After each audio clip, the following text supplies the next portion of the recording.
Assalamualaikum warahmatullahi wabarakatuh. Alhamdulillah wa syukrulillah la haula wa la quwata illa billah. Asyhadu an la ilaha illallah wa asyhadu anna Muhammadan abduhu wa rasuluh. Allahumma shalli ala Muhammad wa ala ali Muhammad.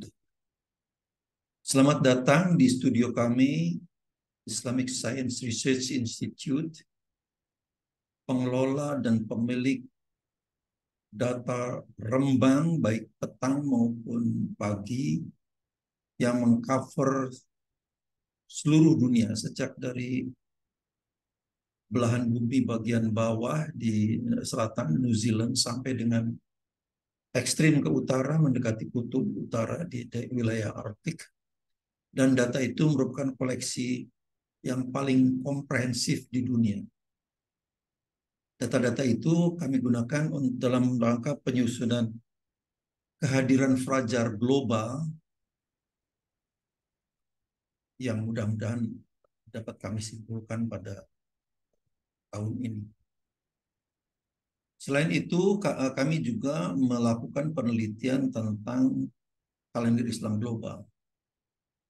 Nah, pada 23 Maret, 23 Mei yang lalu, 2023 yang lalu, saya merilis video di YouTube yang berjudul Hoax Ketinggian Hilal yang Membodohi Umat.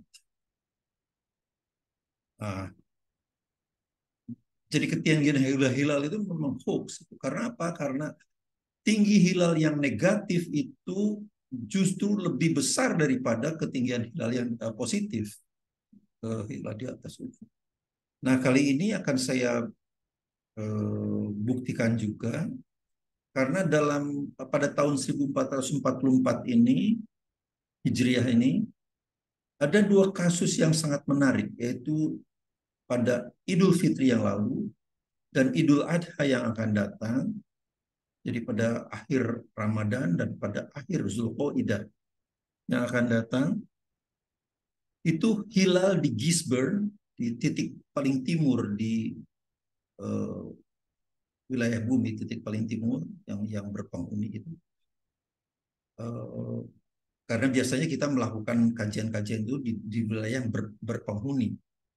Itu ketinggian hilal itu negatif di bawah ufuk. Tapi itu tidak menghambat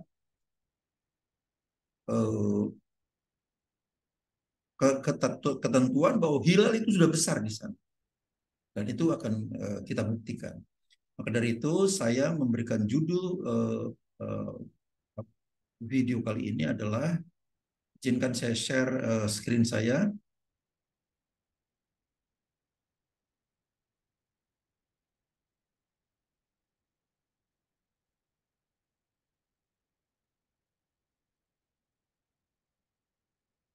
Ya, jadi ini adalah judul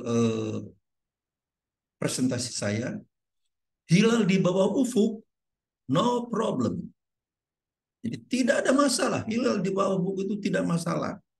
Jadi ketinggian hilal itu bukan masalah.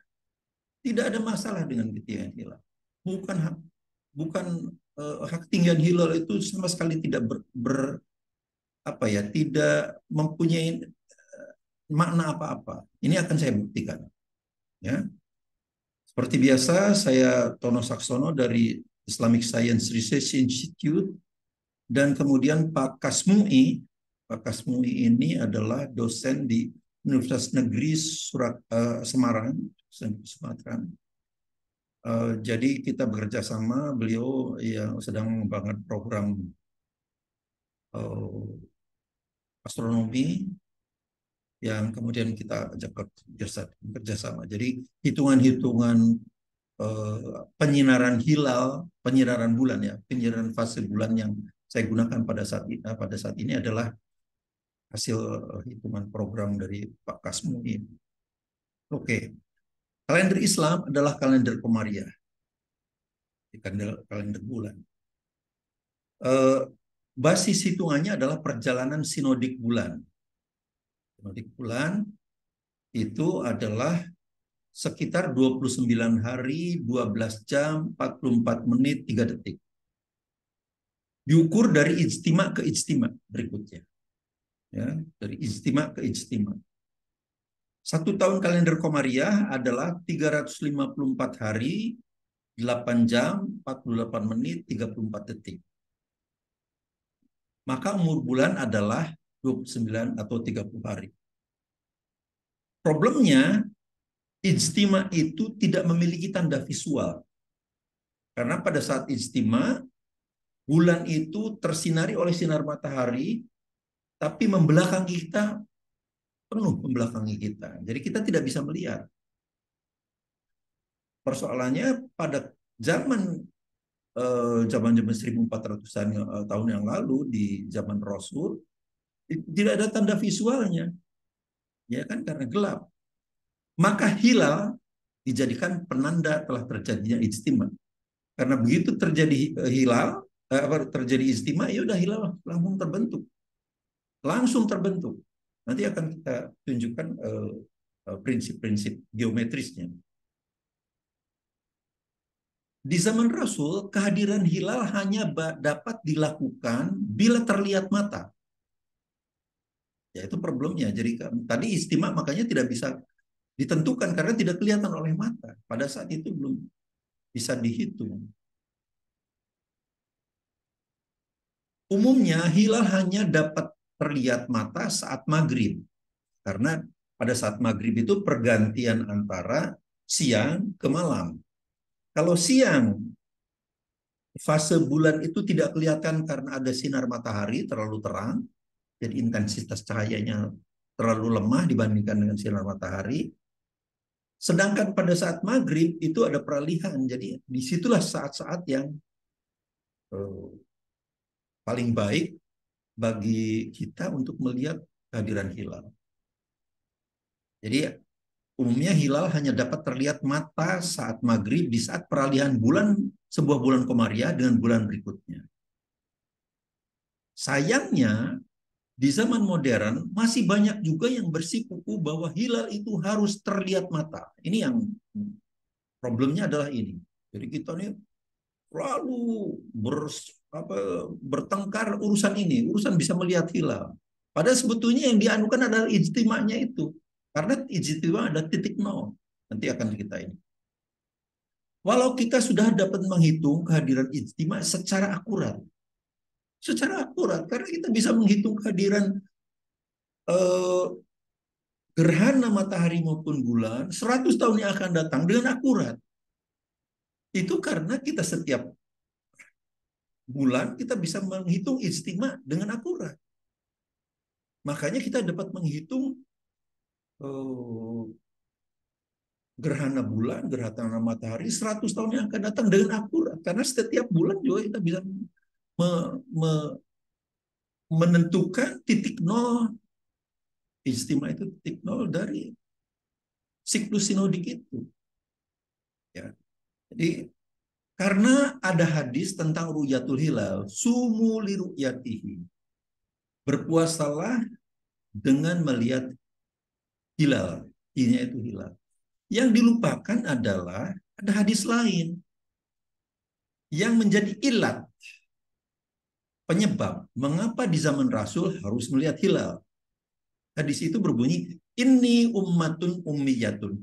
Kami adalah umat yang ummi. La naktubu, kami tidak bisa menulis, wala nahsibu, kami juga tidak bisa menghitung. Menghitung ijtima tidak bisa. Jadi makanya harus melihat. Melihat itu bukan melihat ijtimanya, karena ijtima tidak bisa dilihat. Ya kan? Maka dari itu dilihat hilalnya. Kalau hilal sudah kelihatan berarti ijtima sudah terjadi. Kan itu sebetulnya. Jadi ini yang memang. Nah sekarang dasar syariah fase bulan. Syariah fase bulan ini Al-Baqarah 189. Yas'alunaka anil ahillah. Mereka bertanya kepadamu tentang ahillah. Ahillah itu fase-fase bulan. Fase-fase bulan yang tadinya kecil, kemudian membesar menjadi purnama maksimum, kemudian mengecil lagi. hilang. Itu namanya ahillah. Qul, katakanlah, kata Allah memerintahkan pada Nabi Muhammad, katakanlah, itu hiya mawaqitu linnasi wal hajj, itu adalah tanda tata waktu bagi manusia, artinya bagi manusia itu untuk keperluan uh, uh, muamalahnya, bahkan tidak dibedakan agamanya apa, bagi perdagangan dan sebagainya, wal hajj, dan untuk ibadah. Jadi itu. Kemudian, nah ini unjuk waktu bagi manusia dan ibadah haji. Nah, kemudian pemahaman dasar fase bulan. Ini karena itu perintah Allah, ada ahillah, itu ada tata waktu. Sekarang kita pemahaman dasarnya fase bulan itu. Fase bulan tadinya kecil, kemudian membesar dan mengecil lagi sampai menghilang. Kita lihat ini, kenapa ini? Nah ini, jadi saya split anunya, gerakan eh, komponen dasar daripada bagaimana hilal itu membesar, kemudian hilal itu kelihatan atau tidak kelihatan, saya split. Saya dekomposisi, saya pisahkan. Sekarang saya anggap bahwa bumi ini tidak berputar. Buminya diam. Ini ada bagian yang tersinari, bagian bumi yang tersinari oleh matahari, yang ini tidak tersinari oleh sinar matahari. Jadi yang ini panas terus, yang artinya siang terus, yang ini malam terus. Nah, fase bulan itu hanya bisa membesar atau mengecil akibat bulan ini bergerak mengelilingi bumi. Bulan ini mengelilingi bumi. Nah, jadi kalau tadi tidak kelihatan karena ijtima itu matahari, bulan dan bumi dalam satu garis meridian, dalam satu bidang meridian. Kemudian dia bergerak. Nah, baru kelihatan ini hilal. Adalah hilal. Kemudian semakin membesar ini. Jadi membesar dan mengecilnya fase bulan ini fase bulan namanya, ilah yang tadi itu akibat bulan mengitari bumi. Ini hari ketujuh. Terus purnama mengecil lagi setelah purnama. Kemudian ini third quarter moon mengecil lagi terus ini. Nah, inilah Urjunil Qadim yang dianukan oleh Yasin, nanti saya jelaskan. Dan kemudian dia menghilang lagi, istimewa lagi. Yang dahsyatnya adalah ada ayat-ayat Allah, ada ayat Allah, firman Allah yang berbunyi seperti ini. Inna fi khalqis samawati wal ard.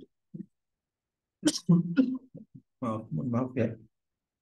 Sesungguhnya dalam penciptaan samawati wal ard, bumi dan langit dan bumi, waqtilafil laili wan nahar, dan bertukar-tukarnya, berganti-gantinya malam dan siang, la ayatin, ada tanda-tanda kebesaran Allah, ada satu tanda kebesaran Allah, liulil albab, bagi orang yang berpikir. Coba bayangkan ini. Bagian bumi ini sepanjang katakanlah sepanjang masanya dia itu tersinari oleh sinar matahari. Jadi di sini akan kering kerontang, panas sekali, tidak layak hidup. Orang tidak akan layak hidup di sini. Sebaliknya yang kanan ini dia gelap terus sehingga dia dingin sekali. Tidak ada makhluk hidup yang bisa hidup di sini karena terlalu dingin. Air pun membeku semua, ya kan? Jadi kalau bumi ini tidak berputar, tidak ada siang dan malam, artinya tidak ada pergantian siang dan malam, maka semua makhluk bumi ini akan mati semua di sini. Mati semua. Mungkin ada wilayah-wilayah ekuator yang apa tuh sangat sempit lah, beltnya itu apa tuh sabuk yang sempit, mungkin 1.000 kilometer atau 2.000 kilometer ke arah sana, 2.000 kilometer itu yang mungkin karena wilayah-wilayah perpindahan itu, jadi mungkin di situ ada air. Kalau di sini kan kering sekali, kalau ini uh, uh, dingin sekali. Jadi di wilayah ini ada mencair kan, ada air, ada sebagainya. Jadi mungkin bisa ada makhluk hidup di sana di wilayah ekuator ini, belt, equatorial belt ini. Tapi bayangkan kalau manusia 8 miliar yang sekarang ini ada, kemudian bergerombol semua di wilayah ekuator, oh, saling bunuh-bunuhan lah pasti itu. Jadi ini coba, ini ayat ini sangat dahsyat sekali. Yang sangat dahsyat sekali. Jadi itu yang harus diperhatikan. Jadi kalau tidak ada siang dan malam, itu tidak ada tidak berputar, artinya tidak ada siang dan malam. Dan siang dan malam itu tidak mempengaruhi besar dan kecilnya fase bulan, tidak mempengaruhi. Ya, ini tidak berputar, tidak ada siang malam. Ini kalau bulan mengitari bumi, ya terjadi fase bulan. Jadi tidak ada kaitannya itu. Nah, sekarang kita lihat komponen gerakan yang kedua. Fase bulan tersebut tampak dan tidak tampak. Kita lihat komponennya, penyebabnya. Sekarang gini, saya anggap yang kedua ini, maaf ini saya anggap dia komponen yang kedua ini, bulan itu berhenti di sini. Jadi fase bulan itu seperti ini, lebih dari 50%, karena setelah first quarter moon kan. Jadi namanya waxing gibbous, waxing gibbous. Nah, sekarang justru buminya yang berputar. Buminya berputar. Dalam posisi seperti ini, tengah hari, meskipun ada bulan lebih besar dari 50% ini, orang ini tidak bisa melihat ini. Mengapa? Karena dia tertutup oleh bumi. Tertutup oleh bumi. Di sini kan ufuknya di sini. Ufuknya di sini. Jadi dia di bawah ufuk. Jadi itu negatif memang di bawah.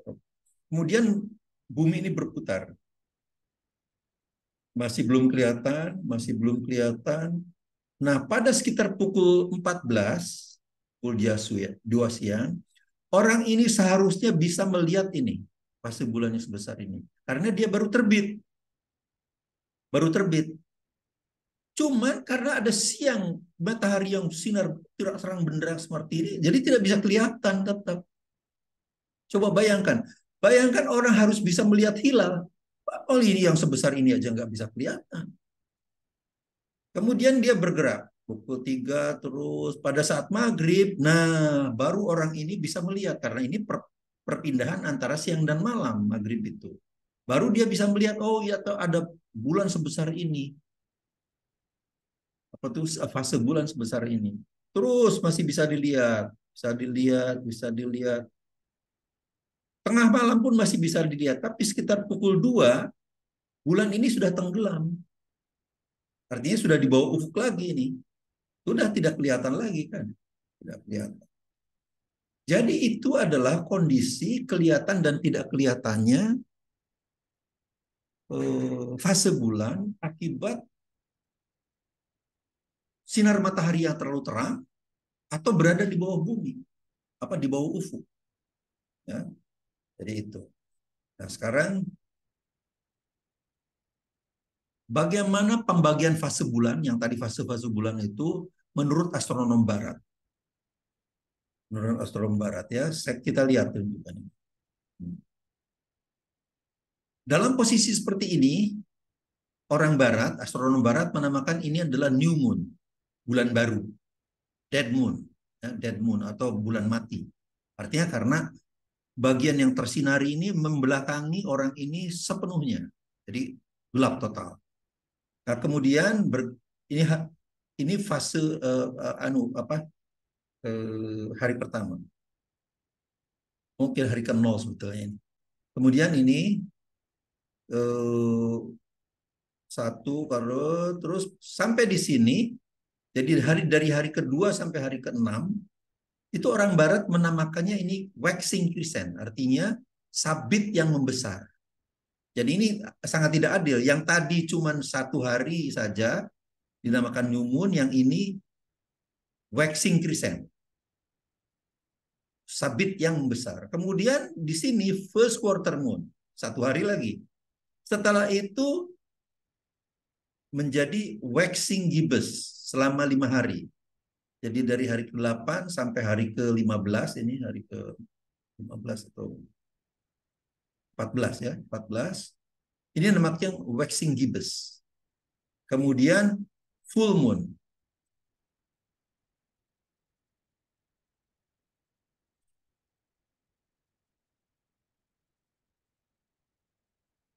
Kemudian full moon. Kemudian waning gibbous. Nah, ini waning gibbous sampai di sini. Nah, waning gibbous seluruhnya ini waning gibbous. Kemudian third quarter moon. Terus sampai waning crescent artinya sabit yang mengecil. Kemudian baru dead moon lagi, new moon lagi. Jadi pembagian menurut astronom barat ini, menurut saya tidak akurat. Ya, ada yang cuma 1 hari, ada yang sampai 5 hari, jadi gitu ya, tidak akurat. Tentu saja itu apa tuh karena memang astronom barat tidak menggunakan kalender komariah, tidak menjadi peduli lah. Pokoknya hilal itu membesar, oke, tapi tidak peduli bahkan membesarnya hari pertama, hari kedua, hari ketiga, hari keempat tidak peduli bagi mereka.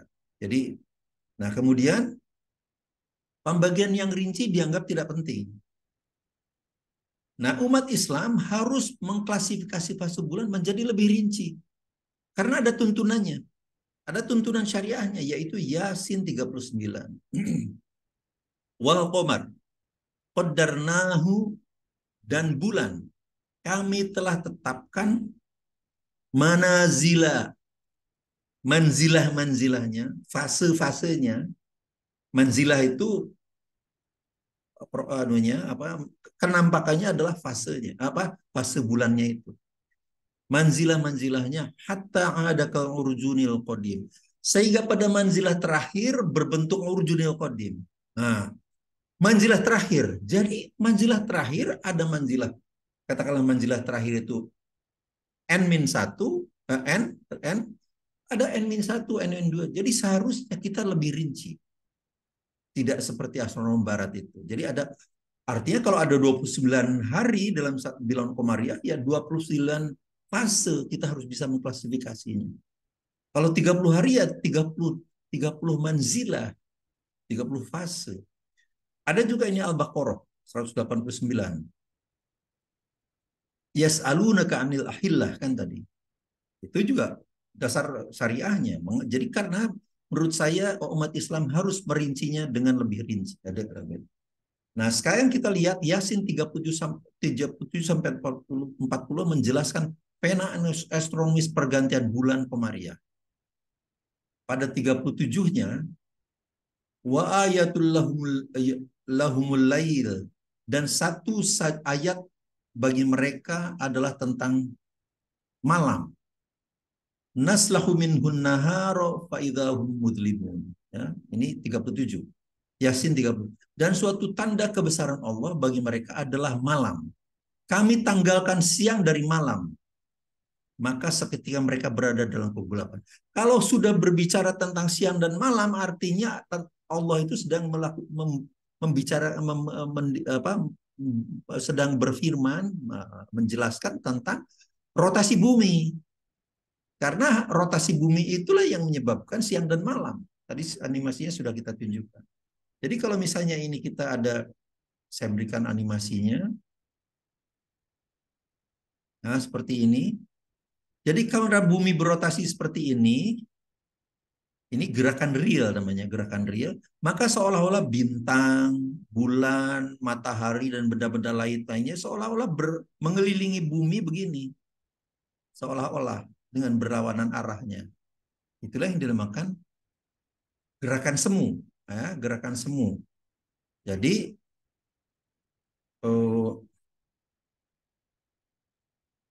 jadi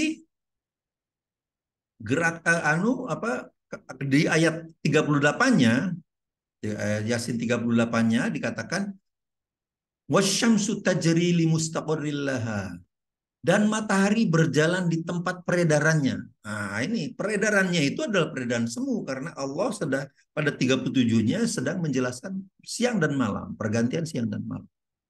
Jadi ini gerakan semu. Oke. Jadi matahari berjalan itu, yaitu wasyamsu tajri li mustaqarril laha, berjalan di tempat peredarannya, itulah tempat peredaran semu. ya, apparent movement, akibat bumi berotasi. Kalau orang paham bumi datar, kemudian meanukan secara harfiah saja, secara tekstual saja, kalau gitu matahari yang mengitari bumi. Lupa bahwa ayat 37-nya itu Allah sedang menjelaskan rotasi bumi. Nah ini, jadi harus betul-betul memahami apa tuh sains.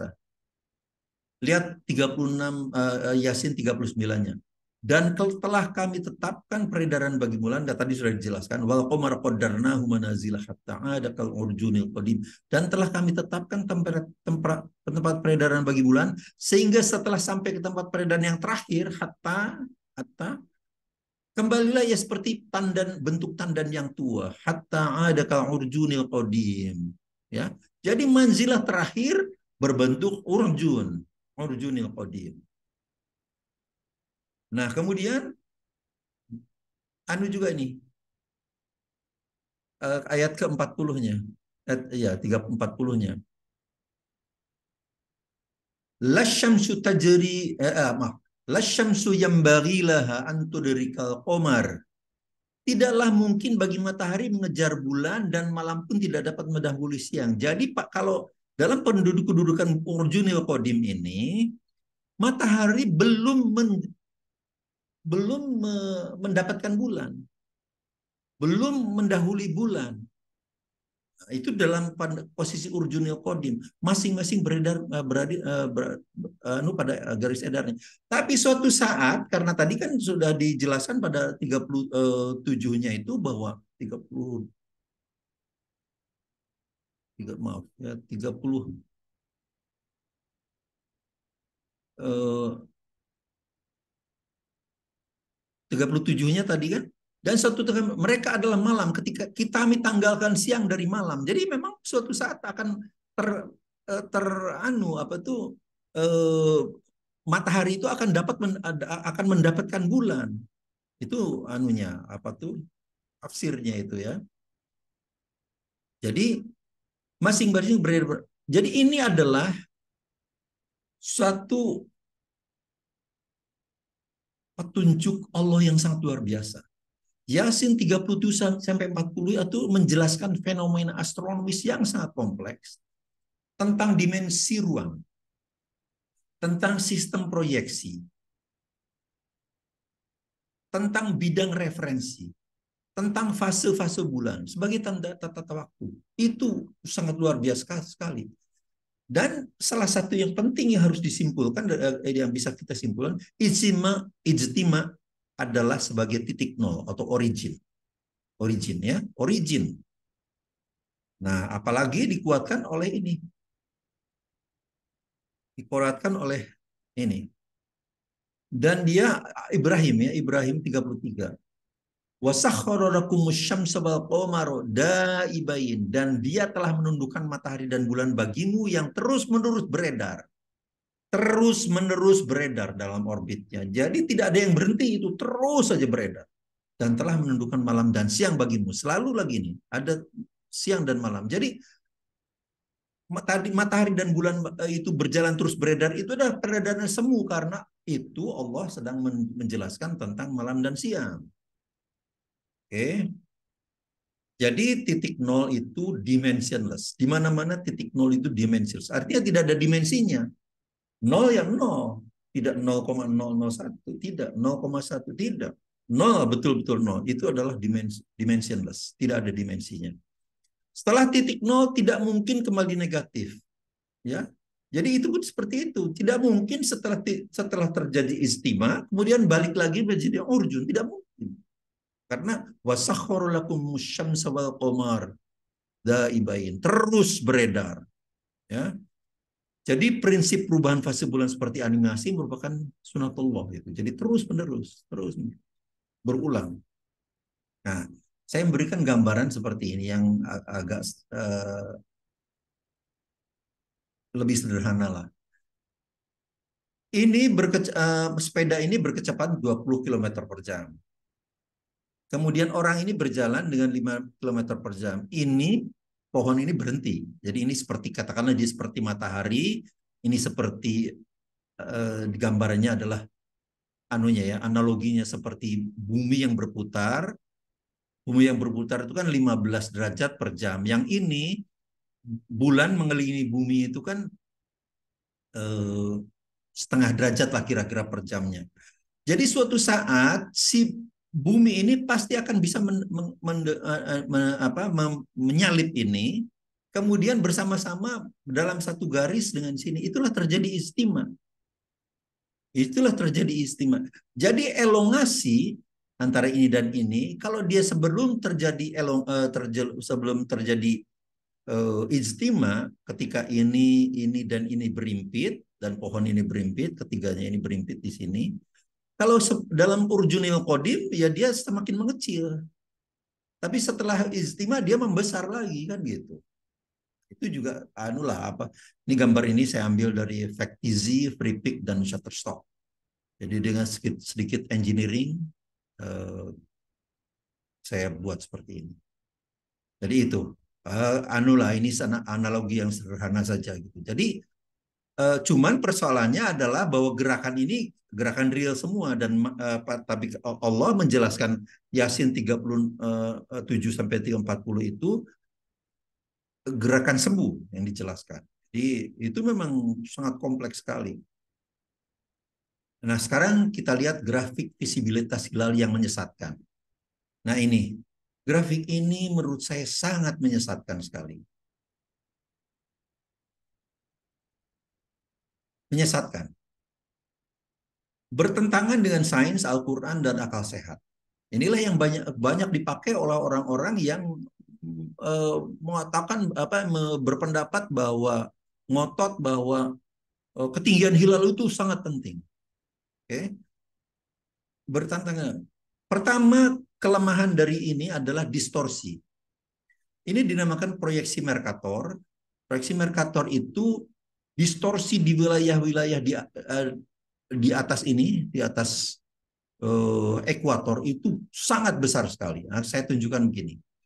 Jadi Mercator itu, proyeksi Mercator itu, ini bumi seolah-olah dibungkus oleh sebuah silinder ini ya.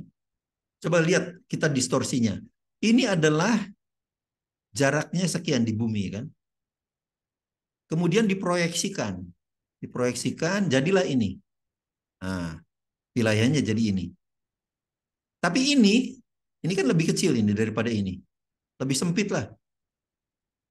Nah, lebih kecil. Tapi diproyeksikan menjadi jauh lebih besar daripada ini. Nah, itulah proyeksi Mercator. Kelemahan proyeksi Mercator adalah itu. Jadi gambar yang tadi itu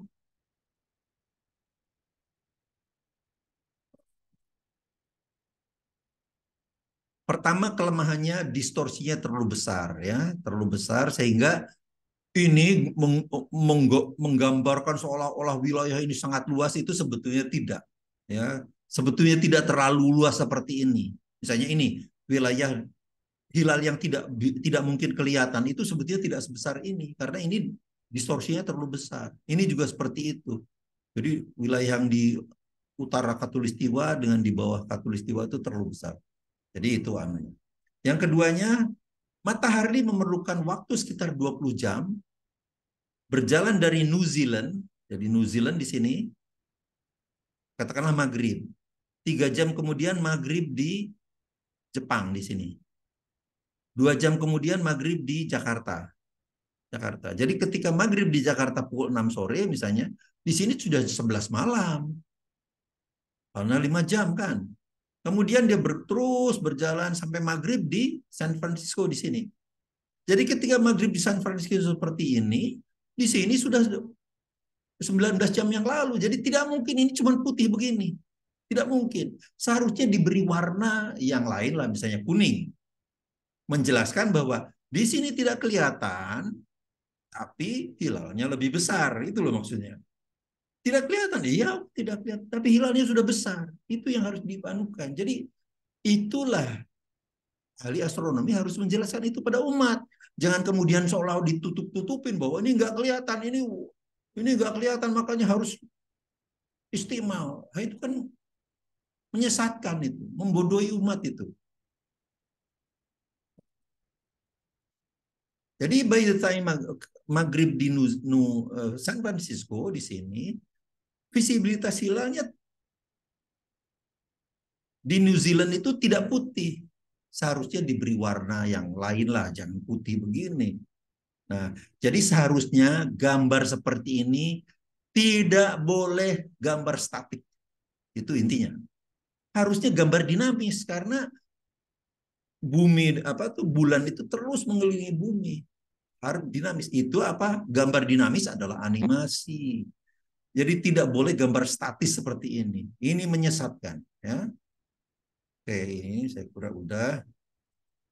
Nah, sekarang kita lihat tinjauan kasus diberikan di titik paling timur di New Zealand untuk eh, pergantian antara Zulqaidah dan Zulhijjah yang akan datang. Nah, kalau ini gerakan semu matahari dan bulan ya. Ini bumi, ini mengelilingi ini gerakan semu ya. Pada saat maghrib di sini, bulan masih di atas ufuk. Kriteria imkan ru'yatnya BIM itu mempersyaratkan ini harus 3 derajat minimum. Ini elongasinya itu harus 6,4 derajat minimum. Kalau tidak diakui ini sebagai hilal. Itu intinya kan gitu. Oke, kita lihat sekarang. Ini kekeliruan besar. Saya berkali-kali ini adalah blunder. Ketinggian hilal adalah parameter yang buruk untuk membuktikan bahwa hilal itu sudah besar. Nanti akan kita tunjukkan. Referensinya kacau. Diukurnya terhadap ufuk barat atau ufuk timur. Coba nanti akan kacau itu. Hilal di bawah ufuk, ketinggian negatif justru lebih besar dari yang di atas ufuk. Nanti akan saya tunjukkan. Kadang kita tunjukkan animasinya. Ini adalah saya buat animasi ini sejak Manzilah ke-29 Zulqaidah pada 17 Juni 2023 yang akan datang. Cuman memang ini adalah di kondisinya itu seperti kayak di Jakarta lah gitu. Mengapa? Karena kalau di lintang yang tinggi nanti jumlah daylight-nya itu lebih kecil. Misalnya ini di bulan-bulan Juni itu nanti daylight-nya ini maghrib sudah jam 16.30-an sudah maghrib gitu ya. Jadi agak susah. Jadi agak susah lah. Jadi makanya kemudian ini diambil yang agak generik saja. Generik itu adalah ketika ijtima'nya terjadi di sekitar tengah hari, ya, ketika matahari, bulan dan uh, bumi itu kira-kira dalam satu garis bidang meridian lah. Jadi bisa dibayangkan ya, untuk membuat animasi seperti ini itu susahnya bukan main.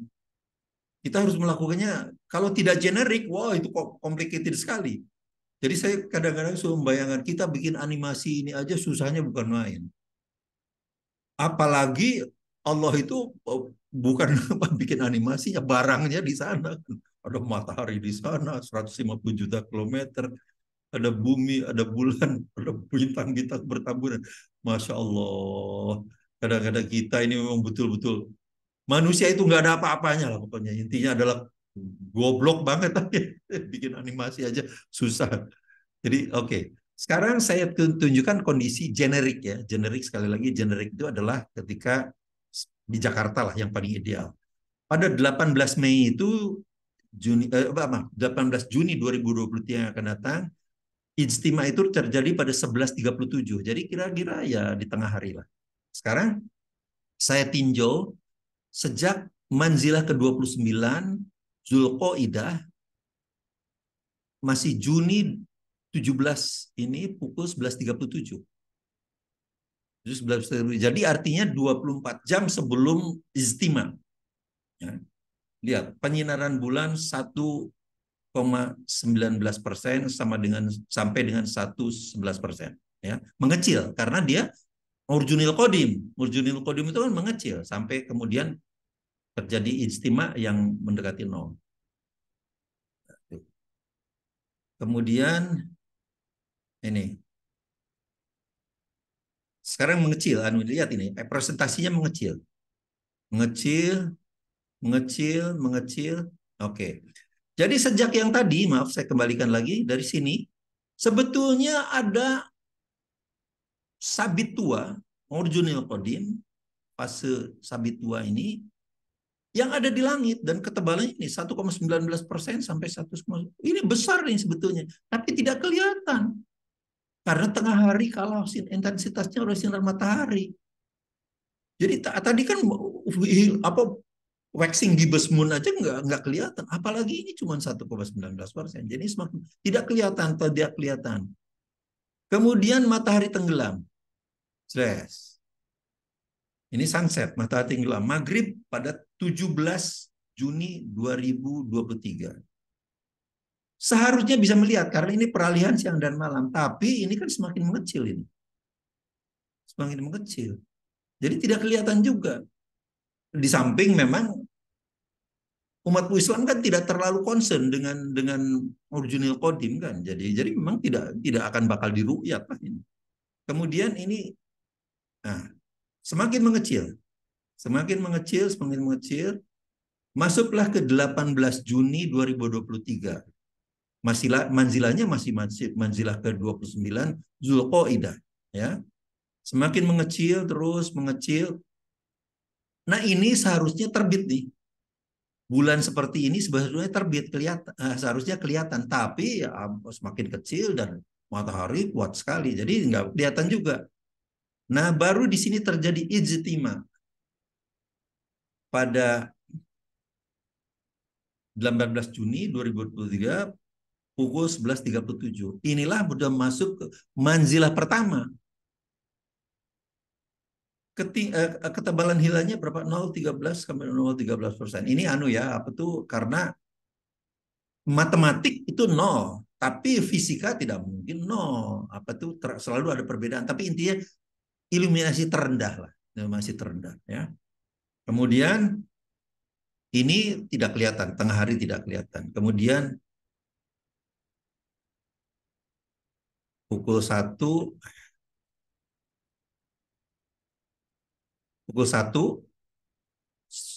semakin membesar, ini lihat nih, semakin membesar karena ini sekarang sudah hilal. Sudah hilal, sudah terjadi. Nah, kemudian maghrib pada 18 Juni 2023 yang akan datang, ketinggian hilal cuma 1,1 derajat. Elongasinya cuma 4,8 derajat. Oleh Mabim ditolak, ini bukan hilal. Meskipun sebetulnya ketebalannya sudah 0,18 sampai 0,20%. Ditolak, ini bukan hilal. Oke, tapi sebetulnya hilal itu membesar loh. Ini lihat, ini membesar. Sekarang 0,20 sampai 23%. Terus membesar, 0,23, 25, terus membesar. Ini masuk ke 19 Juni 2023, masih manzilah pertama. Membesar ini terus, membesar. Kemudian terbit lagi ini kelihatan oleh ini sudah 0,65% sampai 0,7%, 71%. Tengah hari, ini udah zaman manzilah kedua nih. Sudah manzilah kedua. Manzilah kedua di sini maghrib kata Mabim, kalau ini baru hilal, ketinggiannya 12,3% derajat dan ininya, ya ini jelas ya kalau ini udah masuk manzilah kedua kok, masa nggak kelihatan? Jadi bukan cuma ketinggi hilal yang menyebabkan itu, karena ini sudah masuk manzilah kedua, itu persoalannya. Jadi selalu di bawah ufuk itu, ini lihat, ini lebih besar ini daripada ini. Di bawah ufuk itu selalu besar. Karena wasyam wasakhkhara lakum asy-syamsa wal qamara daibain, keduanya kata orang berputar, artinya bulan dan matahari terus berputar. Itulah yang menyebabkan menjadi besar. Jadi itu anunya. Kemudian saya kira ini tidak usah saya anukan yang ini yang animasi dari karya Department of Astronomy itu, karena itu bisa di-download dengan sendirilah kira-kira gitu. Nah, sekarang kita lihat kasus Zulhijjah 1444 Hijriah. di titik ekstrim timur Gisborne, New Zealand. Ya, nah, ini pada saat maghrib, saya membuat sampel Gisborne, New Zealand, Posai, Jepang, Jakarta, Indonesia, Mekah, Saudi Arabia, Berlin, Jerman, kemudian San Francisco. Pada saat maghrib di Gisborne, di New Zealand, bulan itu di bawah ufuk, artinya bulan sudah tenggelam. Karena ijtima'nya itu terjadi jam 16.37 kalau nggak salah, 16.37. Jadi sudah terlalu dekat dengan maghrib. Jadi si eh, matahari itu tidak berhasil mengejar bulan, semua ya, gerakan semua mengejar bulan karena sudah terlalu dekat dengan maghrib. Jadi bulan sudah tenggelam duluan, baru matahari tenggelam. Jadi maghrib, pada saat maghrib itu kedudukannya adalah bulan itu di bawah ufuk, 4,1 derajat di bawah ufuk. Kemudian 2 jam kemudian, 3 jam kemudian, karena ini GMT 12 plus 12 ini plus 9, di Kosai maghrib ketinggiannya sudah tinggi, sudah positif 3,5 derajat. Iluminasinya yang di sini 0,19%. Ingat, ini positif, ini artinya ini hilal ini sudah. Karena apa? Karena sudah ijtima. Ijtimanya terjadi 16.30 kan, 16.37. Maghribnya kalau nggak salah pukul 17 sekian. Jadi oke, ini sudah hilal. Kemudian di Kosai ketinggiannya 3,5 derajat di bawah ufuk, di atas ufuk, iluminasinya 0,24%. Kemudian 2 jam kemudian maghrib di Jakarta, ketinggiannya cuma 1,1 derajat, elongasinya ini anunya, iluminasinya berapa persen? 0,21%. Terus ke sini di Makkah. Nah, kalau diperhatikan, ini sampai dari New Zealand, Jepang, Indonesia, Saudi Arabia, menurut kriteria Imkan Ru'yat Mabims, tidak terpenuhi semua ini. Ini meskipun tinggi ya, lebih dari 3 derajat, tapi elongasinya kan kurang dari 6,4 derajat. Jadi seluruh ini, wilayah ini, kata Mabims, masuk 1 Zulhijjahnya adalah 20 Juni 2023. Artinya Idul Adhanya adalah 29 Juni 2023. Sedangkan ini sudah boleh masuk 19 Juni 1 Zulhijjahnya. Eropa, Amerika. Sehingga Idul Adhanya adalah 28 Juni. Nah, ini kacau balaunya di sini. Masa sholat ini katakanlah di Jakarta. Di Jakarta itu selalu 12 jam di depan San Francisco. Di sini 14 jam. 14 jam di depan San Francisco kan. Jadi kalau kita sholat subuh di sini, 14 jam kemudian orang San Francisco baru sholat subuh. Kita sholat duhur di sini, 14 jam kemudian orang San Francisco baru sholat duhur. Lah sekarang kok mereka sholat Idul Adha duluan, kita baru 10 jam kemudian, karena ini 14 jam berarti 10 jam di belakang mereka.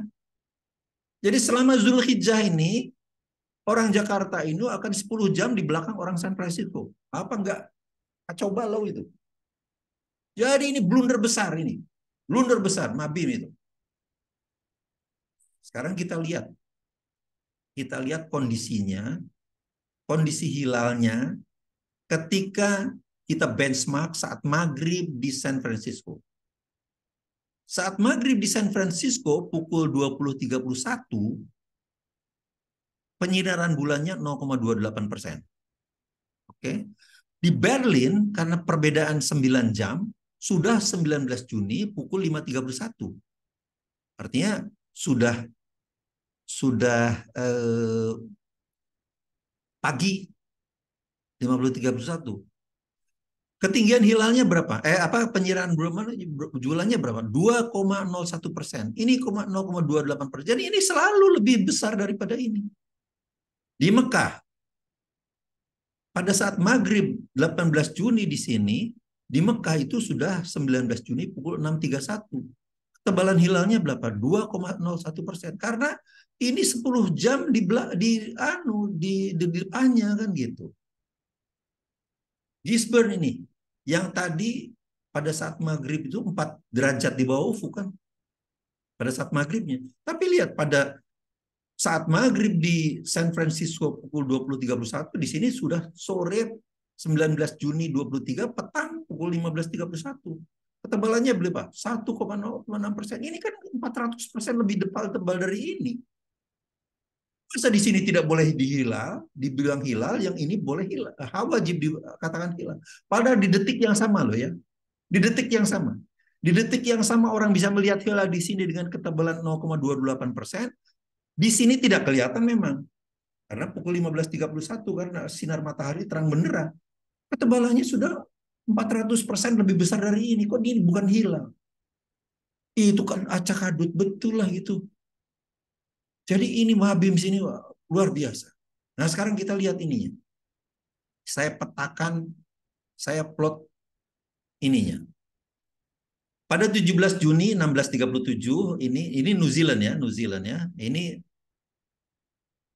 awal daripada manzilah ke-29. Ini tidak kelihatan karena sinar matahari masih terang benderang.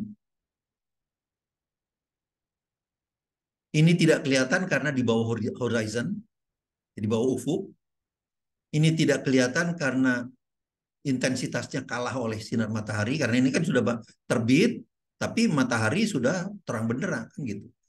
Jadi satu manzilah itu selalu terbagi menjadi daerah yang low intensity, artinya kalah sinar intensitasnya oleh sinar matahari, atau di bawah ufuk. Sekali lagi muncul lagi tapi low intensity juga. Juga ini manzilah berikutnya setelah ijtima juga seperti itu. Ada yang bagian ini tidak kelihatan karena low intensity, karena atau di bawah horizon dan sebagainya. Nah kata si Mabim ini baru hilal nih. Baru hilal. Lihat, hilal itu kelihatan maghribnya pada 16.52, kemudian bulan itu tenggelam pada 17.21. Jadi berapa nih? 8 ditambah 21. 29 menit aja. Apa? 8, iya, 29 menit aja. Hilal itu. Kurang dari setengah jam aja itu. Masya Allah. Karena di ini kemudian sudah di bawah horizon lagi kan gitu. Jadi itu adalah peta visibilitas hilal itu. Nah, Mabims, menurut Mabims nih, ini adalah manzilah ke-29 Zulqaidah. Oke, kita setuju itu. Kemudian kata Mabim ini hilal nih. 16.52 maghrib, yang ini bulan tenggelam 721. Jadi hanya 29 menit aja kan. Kata Mabim ini adalah manzilah pertama. Oke.